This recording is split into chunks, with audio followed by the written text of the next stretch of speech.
Hey guys, alright, so I'm on a quest to find a way to make a white bar of goat's milk soap. Might not be completely white, but at least like an ivory color, like a light white. That way I can actually make some decent colors with it. I made a soap last week. This was my violet soap. And those two beige colors, these two, they were supposed to be white, and as you see, they are not. I did add titanium dioxide to this. I could have added more, but I've heard people getting really crumbly soap when they add too much titanium dioxide, so I get a little hesitant sometimes when I add it.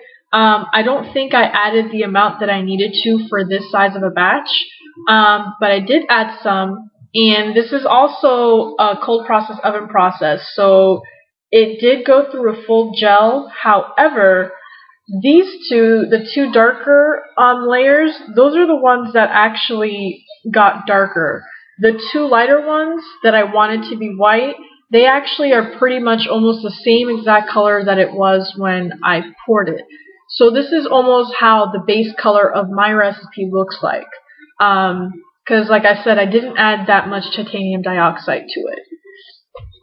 This soap is a soap that I made yesterday, and you can't really pick it up on camera, but it definitely looks,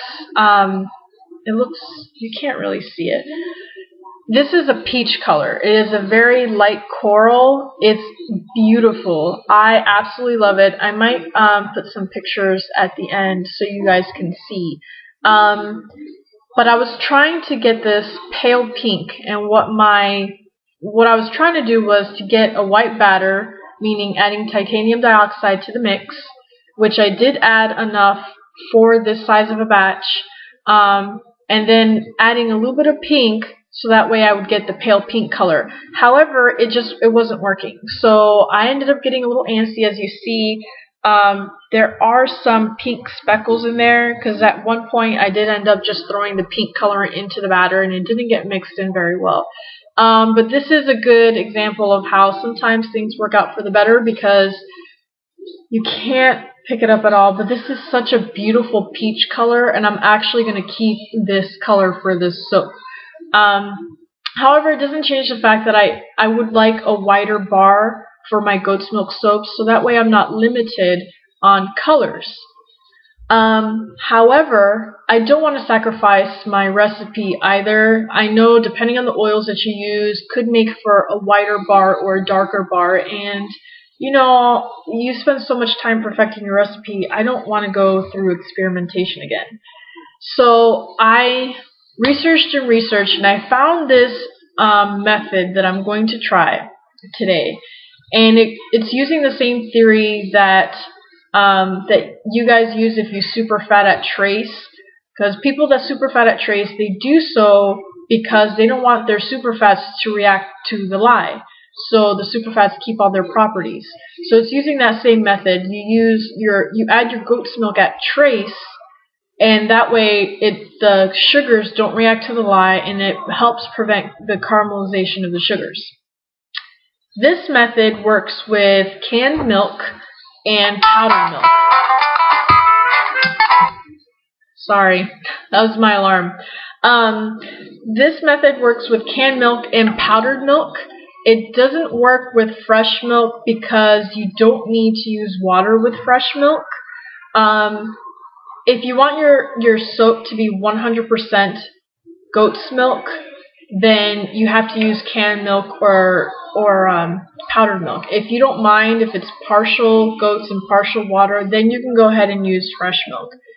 But this is to keep your milk 100% goat's milk soap, but keeping the milk sugars, hopefully they don't go into caramelization. So what you do is you add the milk at trace. For example, let's say my batch needed 10 ounces of liquid. So that means for me to make 10 ounces of goat's milk, I would need to take 5 ounces of my canned milk and mix it with 5 ounces of distilled water. that'll give me 10 ounces of whole milk because this is a 1-to-1 ratio, right?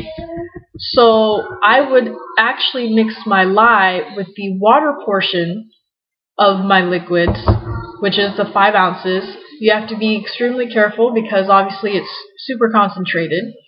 And you're still going to be soaping at cooler temperatures. You mix that with your oils, you blend it, you get it to trace. And once you're at trace, you add the remaining 5 ounces of your liquid, which is your 5 ounces of goat's milk.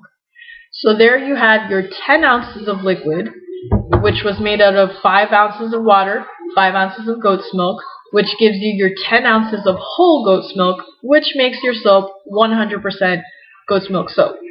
So that is the method and that is the theory, and I'm going to try it out to see if it works. I'm going to make this batch of soap today. This is my black amber. This was cold process, oven process. It has some titanium dioxide in here. And this was just a water. I used distilled water. This is not a milk soap. I'm going to use this as a reference. It does have titanium dioxide in it. I'm going to be using titanium dioxide in the recipe that I make today, and I'm going to do everything to help prevent the sugars from caramelizing. I'm going to mix at, cool temperatures like I always do anyway. I'm going to add titanium dioxide, and I'm not going to cold process, oven process the soap. I am going to stick it in the freezer, so I'm going to prevent gel. And then hopefully tomorrow when it's done, and I record it too. I'm going to record the unmolding and cutting. I'm going to use this as a reference, and we'll see how white I get the soap. And if it doesn't work, I might be changing up my recipe a little bit, experimenting with my oils. I have heard that sweet almond oil tends to get a whiter bar. There was another oil too, I'm not sure, but I know sweet almond oil gets a whiter bar, so I might, experiment with that if this doesn't work. But hopefully this works because I really don't want to change up my recipe. I use grapeseed oil in my recipe, which tends to be a greener oil, so I might have to change that out. I'm not sure. But we'll see how that goes. So let's get to cooking some soap. Alright guys, so here's the finished soap. I just went ahead and I finished the spoon swirl. I wasn't going to videotape me doing the whole thing. But the soap was really thick because I had to redo my lining, so it thickened up on me. It's supposed to be runny, but this is the finished soap. And I'm going to go ahead and stick this in the freezer. Some people leave it in for 8 hours, take it out, put it in the fridge. Some people leave it in for 24 hours. I'm going to leave it in for 24 hours, at least 12 hours, maybe 24, because the first time I ever made milk soap, when I put it in the freezer, I did leave it in the freezer for about 6 hours, and it did achieve partial gel still. I put it in the freezer and then put it in the fridge after 6 hours, and it still reached partial gel. I don't want this to gel at all, so I'm going to stick it in the freezer for a longer period of time to make sure that it doesn't gel at all. So I'll be back tomorrow. Hey guys, so I'm back, and here are the cut soaps that I made yesterday with the new method to try to make goat's milk soap white. First, let me show you our reference soap. This was the soap that I was making, and this was soap that is not a milk soap. It was made with distilled water and with titanium dioxide, and this is how white it was. Then this was the soap that's 100% goat's milk that I made last week, and I did put titanium dioxide in it. And this was cold process, oven process, as was this one. This one's fully gelled. And this is the color that I got. I didn't put enough titanium dioxide in it, I believe. And with the cold process, oven process, it usually, since it fully gelled, it usually does make the soap darker. But as I said before, these two layers were pretty much the color that the soap was when I poured it. So it didn't actually get that much darker. And then this is the soap that we made yesterday. This is using the new method of using canned goat's milk. It could be canned or powdered. And when you make the whole milk, instead of making the whole milk ahead of time, you take the water portion that you would use to make the whole milk, and you mix your lye with it, and then you mix it with your oils and bring it to trace, and then that's when you add, at trace is when you add the milk portion of your whole milk. So then you got 100% goat's milk soap, and your sugars didn't burn. You prevented caramelization because the lye didn't react to the milk, and once you pour it, you put it in the freezer. I actually left this for 24 hours. I was going to leave it in for 12, but I actually forgot to take it out of the freezer and put it in the fridge. So I took it out. It's still kind of cold. It's been out of the refrigerator because I put it from the freezer to the refrigerator, and then when I went to cut it the first time, it was soft and this happened. So I let it sit out at room temperature for a couple hours, and I went ahead and cut it, and it's still kind of soft, and it comes off on my fingers, but it was well enough to cut.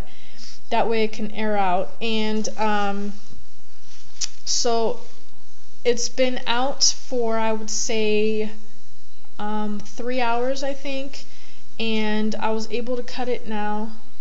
And next time I think I'll just put it in the leave it in the freezer for about 12 hours and then transfer it to the fridge and leave it there overnight and then take it out. But here are the 3 soaps in succession here. And these are the 2 right here. You see they're almost identical. It's the one on the right is just it's ivory, but it's almost white. So I'm so ecstatic because now I know I don't have to change my recipe up, and I found a method to make my soaps white. So now I'm gonna have to sit down and figure out how I'm gonna do all my soaps in order to get true colors, because I obviously don't have room in my freezer to put all of my batches in there every time I make a batch. So I actually made a different batch of soap today that has my rosemary soap that has white in it, and I did the same method, adding the milk at trace, but I am oven processing it, so I'm interested to see how that's gonna turn out. And then I'm gonna try another one doing the same method but leaving it out on the counter, so no fridge, no oven. So there's those 3 different methods, and I'm going to test to find out which one is best for me. But anyways, so here are the results, and I hope this helps some of you guys get a whiter goat's milk soap.